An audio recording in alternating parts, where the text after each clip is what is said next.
Noções gerais dos relatórios contábeis. O objetivo desta aula é analisar todos os relatórios contábeis determinados pela legislação para as diversas empresas.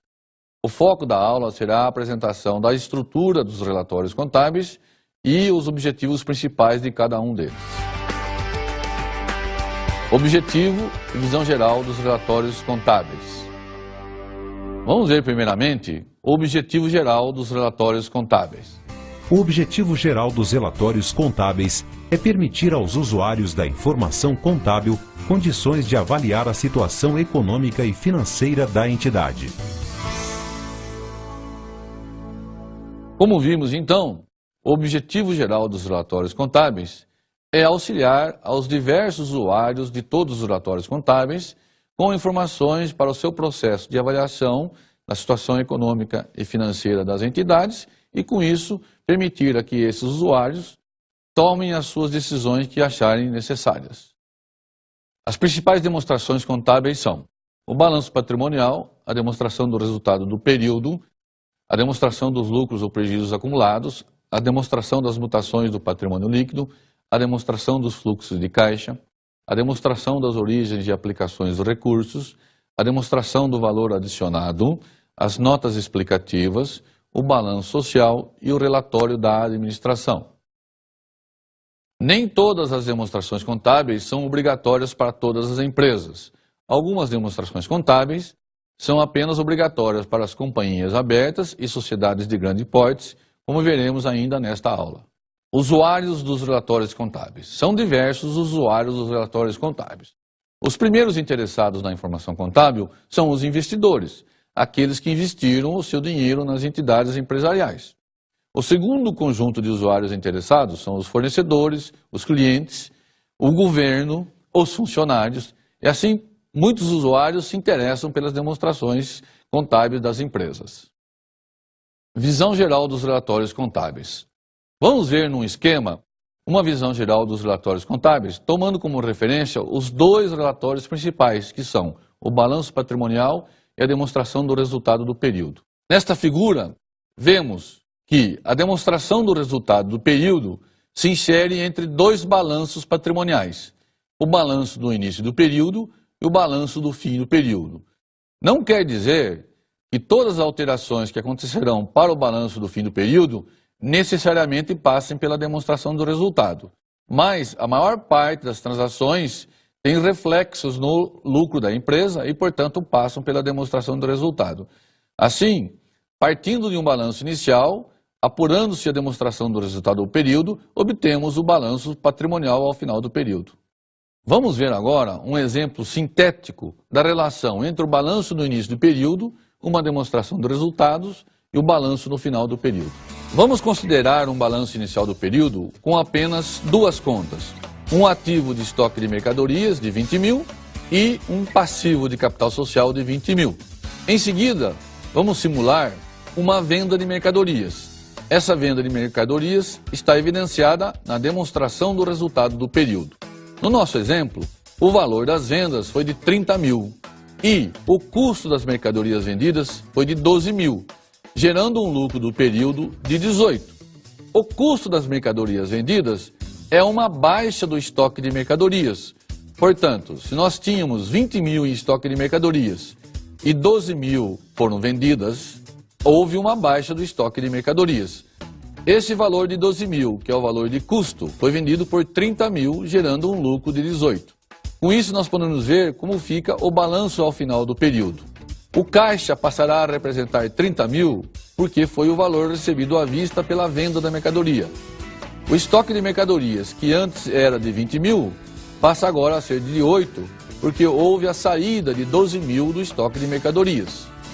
No passivo, o capital social de 20 mil mantém-se porque o capital social não se alterou. Contudo, nesse período, nós obtivemos um lucro de 18. O lucro faz parte do conjunto do patrimônio líquido e deve ser mostrado junto com o capital social. Por isso, nós fechamos o balanço final com um ativo de 38 mil e um passivo de 38 mil. Nem todas as empresas são obrigadas a apresentar todas as demonstrações contábeis. As únicas 3 demonstrações contábeis obrigatórias para todos os tipos de empresas são o balanço patrimonial, a demonstração do resultado do período e a demonstração dos lucros ou prejuízos acumulados. O conjunto completo das demonstrações contábeis obrigatórias é apenas para as sociedades anônimas de capital aberto e as sociedades de grande porte.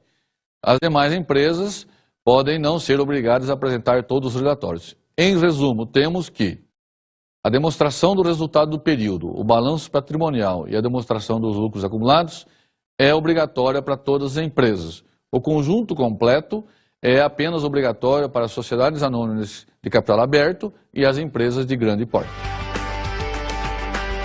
Balanço patrimonial. Como nós já vimos, o balanço patrimonial é a peça mais importante de todas as demonstrações contábeis, porque nele está refletido todo o conjunto patrimonial de uma entidade. Vamos ver agora como é a sua estrutura legal de apresentação. No ativo, as contas do balanço patrimonial devem ser apresentadas em 2 grandes blocos de contas contábeis: os ativos denominados de circulante e os ativos denominados de não circulante. O passivo também deve ser apresentado em 2 grandes blocos: o passivo circulante e o passivo não circulante. Com isso, devemos ver primeiro qual é o conceito de circulante e o conceito de não circulante. Portanto, neste primeiro momento, devemos entender bem o conceito de circulante e de não circulante. O conceito de circulante diz que todos os bens e direitos que se transformarão em dinheiro dentro do próximo período da data do balanço devem ser classificados no circulante. Da mesma forma, as obrigações. Todas as obrigações que devem ser pagas dentro dos próximos 12 meses da data do balanço devem ser consideradas como passivo circulante. Vamos ver como isso fica apresentado numa tabela. Na figura, podemos ver as datas referenciais para se entender o conceito de circulante e não circulante. A primeira data é a data do balanço esse que estará sendo apresentado e elaborado dentro de um determinado momento. Contando da data do balanço, tudo que se realiza, se transforma em dinheiro nos próximos 12 meses, é considerado de curto prazo ou circulante. Tudo que se realiza ou se transforma em dinheiro após 12 meses é considerado de longo prazo. Tomando como referência algumas datas específicas, podemos ver, num balanço encerrado em 31/12 de X5, tudo que se vencer até 31/12 de X6 será considerado como circulante. Tudo aquilo que se vencer ou se realizar após 1/1 de X7 será considerado de longo prazo. Vamos ver agora os principais elementos e conceitos que constam de um balanço patrimonial. O ativo circulante compreende os bens e direitos que serão realizados nos próximos 365 dias. Representa o que nós chamamos de capital de giro. O ativo circulante compreende, então, os investimentos em caixa e banco, aplicações financeiras, valores a receber de clientes, os estoques, adiantamentos a fornecedores e outros créditos.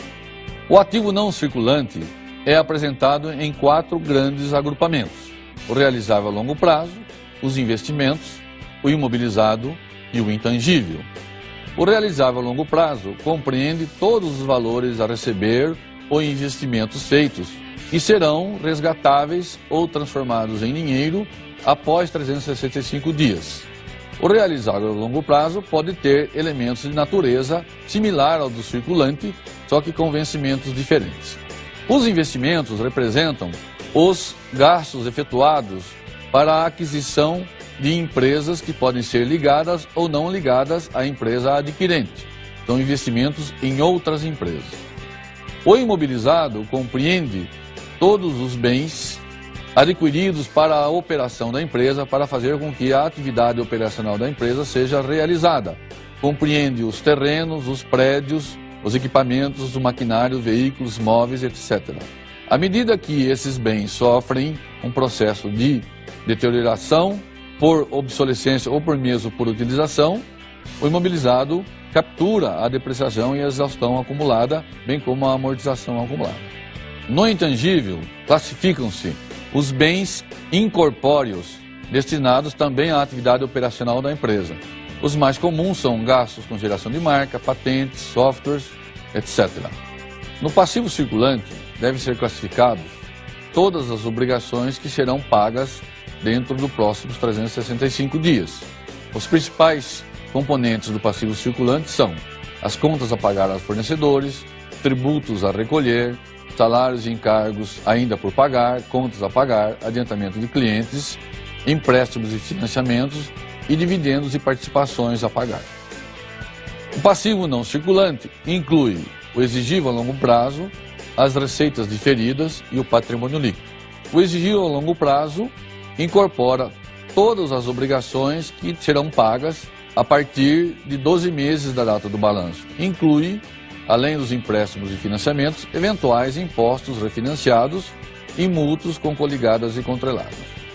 As receitas diferidas representam valores recebidos antecipadamente e que serão apresentados em demonstrações de resultado de períodos futuros. Por fim, o passivo não circulante engloba o patrimônio líquido. Patrimônio líquido que é composto de capital social, ações em tesouraria como elemento diminuidor, as reservas de capital, ajustes de avaliação patrimonial, reservas de lucro e prejuízos acumulados. O critério geral de avaliação dos ativos é pelo custo, tendo como base o princípio do custo de aquisição. O custo dos ativos só será substituído pelo preço de mercado, caso o preço de mercado for inferior ao custo. No caso de investimentos em aplicações financeiras, o valor de custo deverá ser atualizado pelas receitas até a data do encerramento do balanço. O critério geral de avaliação dos passivos é o valor da dívida na data do encerramento do balanço. Demonstração do resultado do exercício. A demonstração do resultado do exercício compreende todas as receitas e despesas do exercício analisado. Vamos ver a estrutura formal de apresentação. A demonstração do resultado do exercício compreende a evidenciação das receitas e despesas que formaram o lucro ou prejuízo daquele período. Inicia-se com a apresentação do valor da receita operacional bruta, que é a receita das vendas, que inclui os impostos. Em seguida, subtrai-se os impostos incidentes sobre a receita operacional bruta e as devoluções de abatimentos, obtendo-se a receita operacional líquida. Para fins gerenciais, o que importa é a receita operacional líquida, já que os tributos são receita do governo e estão apresentados apenas para dar uma dimensão do encargo tributário sobre as receitas brutas. A próxima etapa, a evidenciação do lucro bruto nas operações de compra e venda de mercadorias. Para tanto, subtrai-se da receita operacional líquida o custo das mercadorias vendidas, se for do comércio, ou dos produtos e serviços vendidos, se for indústria ou prestação de serviços. O custo das mercadorias vendidas ou dos produtos e serviços vendidos representam, então, o custo de gerar os principais produtos e serviços da empresa. A segunda etapa da demonstração do resultado é apresentar o lucro ou prejuízo operacional. Assim, são adicionados eventuais outras receitas operacionais e subtraído as despesas operacionais com administração, vendas, tributárias, financeiras, eventualmente outras despesas operacionais e a equivalência patrimonial, que é o lucro obtido em controladas e coligadas.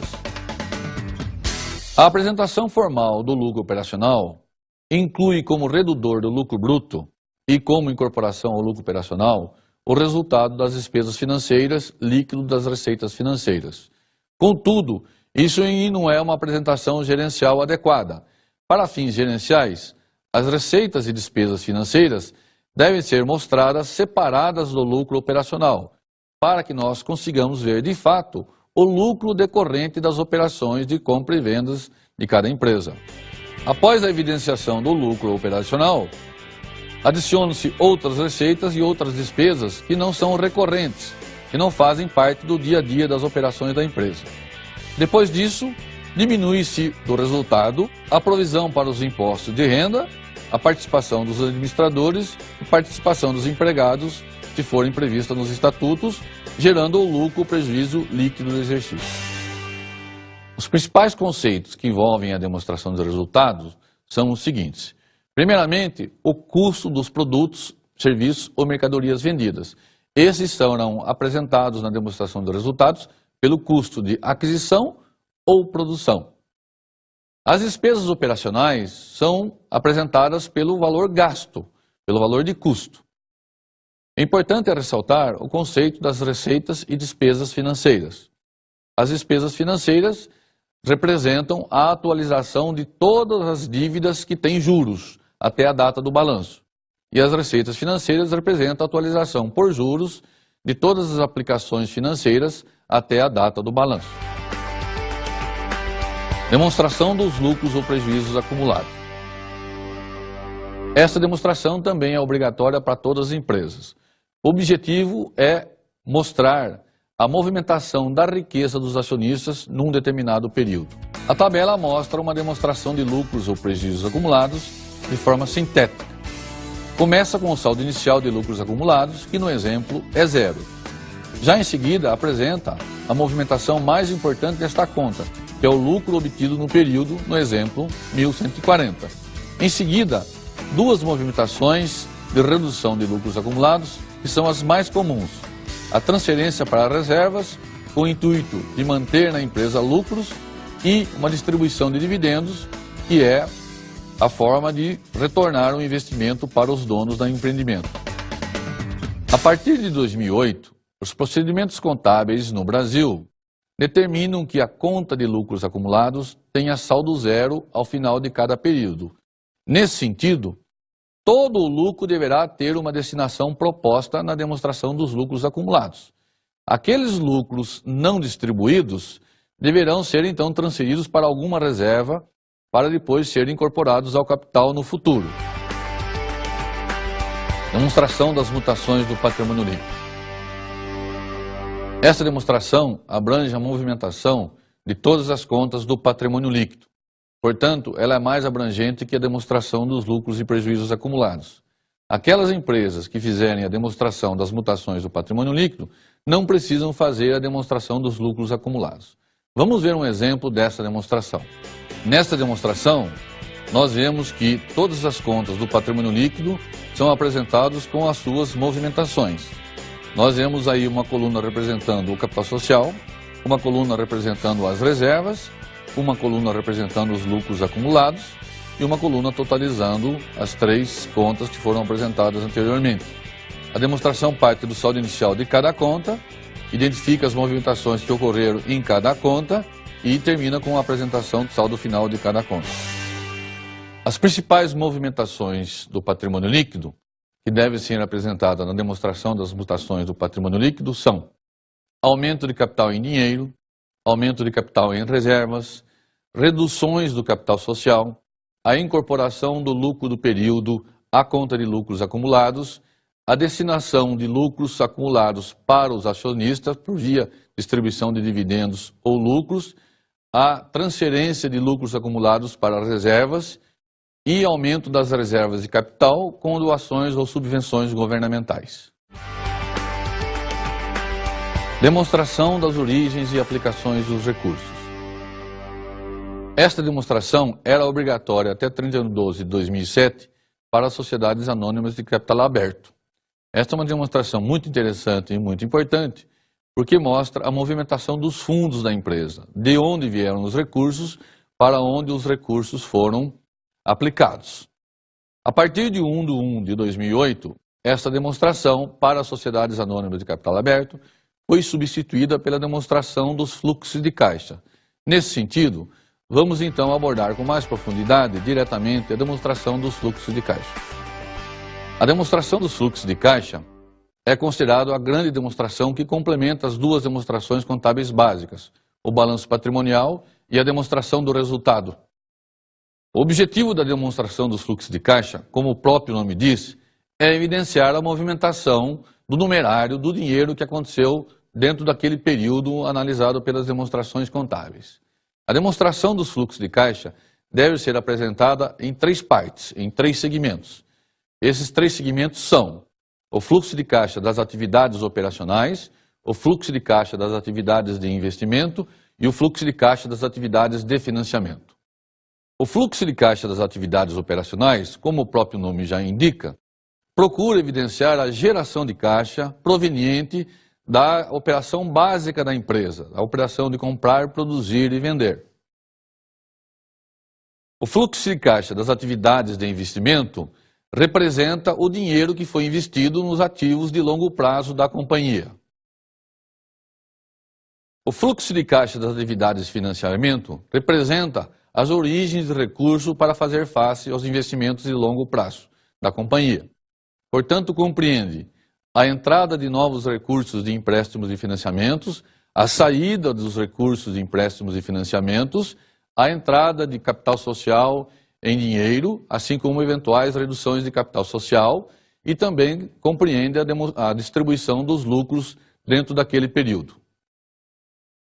A demonstração dos fluxos de caixa pode ser feita por dois métodos, o chamado método direto e o chamado método indireto. Vamos ver a estrutura de apresentação de cada um desses dois métodos. O método indireto é assim chamado porque ele não se preocupa, num primeiro momento, em ver as entradas e saídas efetivas de dinheiro. Ele parte de uma mensuração global do lucro líquido do período e faz os ajustes de eventos do lucro líquido do período que não foram pagos nem recebidos naquele momento. Portanto, é um método que parte do lucro líquido para depois se identificar os saldos iniciais e finais de caixa, bem como a movimentação de caixa naquele período. Basicamente, a diferença de metodologia de construção da demonstração do fluxo de caixa pelo método direto e pelo método indireto está na apresentação do fluxo de caixa das atividades operacionais. O fluxo de caixa das atividades de investimento e de financiamento são similares nos dois métodos. Como já vimos, a principal diferença entre o método indireto e o método direto está na apresentação do fluxo de caixa das atividades operacionais. No método indireto, como estamos vendo, ele parte do lucro líquido do exercício. O lucro líquido do exercício é ajustado por elementos que não transitaram pelo caixa, exemplificando com depreciações, equivalência, para se obter o denominado lucro gerado pelas operações. Após feito isso, faz-se os ajustes por mudança no capital de giro. Os ajustes por mudança no capital de giro compreendem as variações dos ativos circulantes ligados às operações da empresa, como duplicados a receber, estoques, fornecedores, salários, encargos, contas a pagar, tributos a recolher. Os ajustes por mudança no capital de giro representam, na prática, despesas e receitas que ainda não foram realizadas financeiramente. Portanto, ajustando o lucro líquido com os ajustes por mudança no capital de giro, temos o resultado das atividades operacionais em termos de caixa. Após a apresentação do fluxo de caixa resultante das atividades operacionais, vamos fazer o fluxo de caixa das outras duas atividades, as atividades de financiamento e as atividades de investimento. As atividades de financiamento compreendem o aumento dos empréstimos de longo prazo, bem como a redução desses mesmos empréstimos naquele período. Também compreende o aumento de capital em dinheiro e a distribuição de dividendos. Essas são as principais movimentações das atividades de financiamento. As atividades de investimento compreendem as aplicações em bens e direitos de realização de longo prazo, como a aquisição de imobilizados, o aumento do realizável a longo prazo, o aumento dos investimentos em intangíveis. A soma do fluxo de caixa das atividades operacionais com o fluxo de caixa das atividades de financiamento e de investimento dão a geração de caixa no período. É óbvio que essa geração pode ser positiva ou negativa. Somando a geração de caixa do período, positiva ou negativa, com o saldo de caixa inicial, obtemos o saldo final de caixa do período analisado. O método direto tem por finalidade representar a movimentação de fluxo de caixa exatamente como fossem as atividades de tesouraria. Ou seja, o método direto, ele evidencia as entradas e saídas, os recebimentos e pagamentos, exatamente como aparecem nas demonstrações dos saldos bancários, na demonstração dos saldos de caixa e das aplicações financeiras de curto prazo.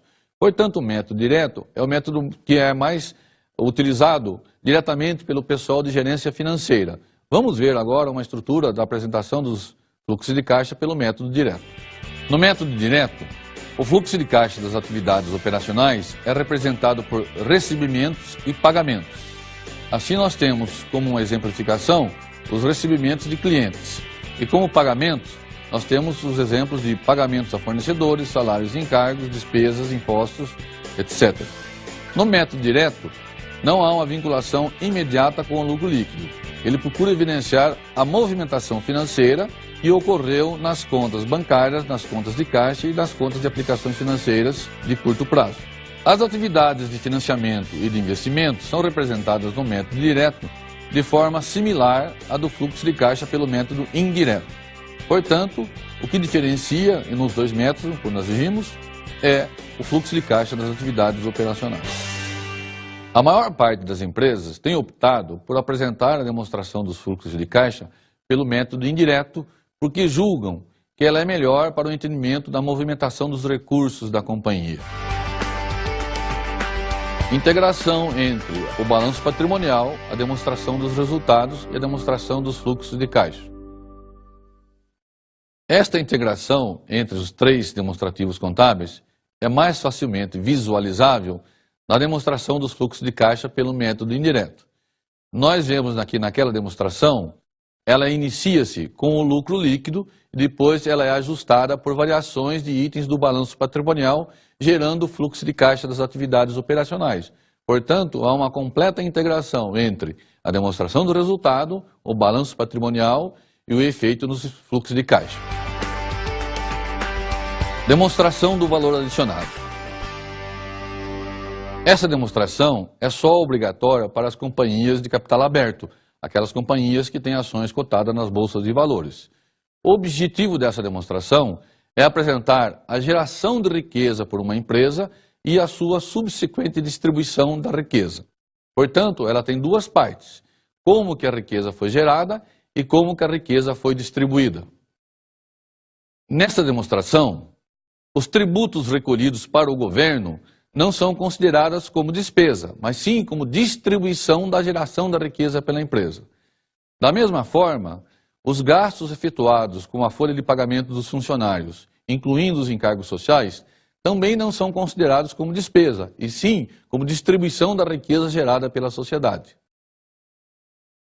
A demonstração do valor adicionado procura refletir a variável macroeconômica chamada PIB, Produto Interno Bruto, ou seja, mostrar a riqueza produzida pela empresa, a sua participação no Produto Interno Bruto do país e a subsequente distribuição desses recursos para a sociedade.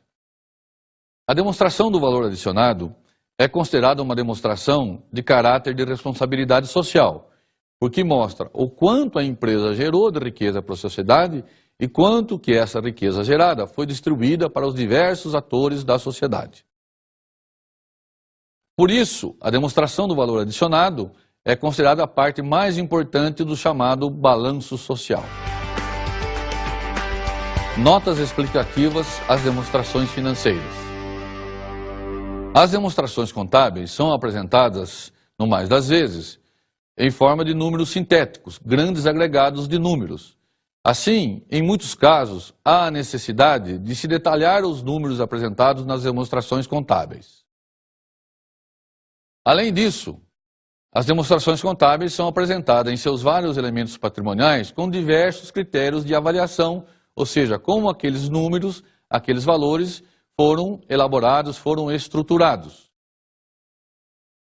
Assim, o conjunto das notas explicativas contém dois grandes blocos de informações. Um bloco de informações detalhando os números que estão apresentados nas diversas demonstrações contábeis, procurando dar detalhes, informações analíticas, eventualmente quantitativas, daqueles números apresentados nas diversas demonstrações contábeis. O outro conjunto de informações das notas explicativas são os critérios de avaliação dos ativos, passivos, demonstração de resultados. Apresentamos nessa aula as demonstrações contábeis que devem ser publicadas pelas diversas empresas em nosso país. Algumas demonstrações contábeis são obrigatórias para determinadas empresas, enquanto que outras demonstrações contábeis não são obrigatórias para certos tipos de empresa. Junto com a apresentação, fizemos também a explicação dos principais conceitos intrínsecos a cada demonstração, bem como o objetivo geral de cada relatório.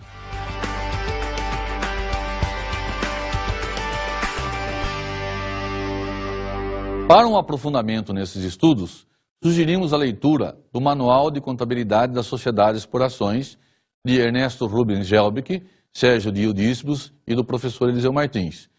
É um dos livros mais importantes de obras de contabilidade em nosso país e trata com profundidade todas as demonstrações contábeis obrigatórias em nossa legislação. Bons estudos para vocês!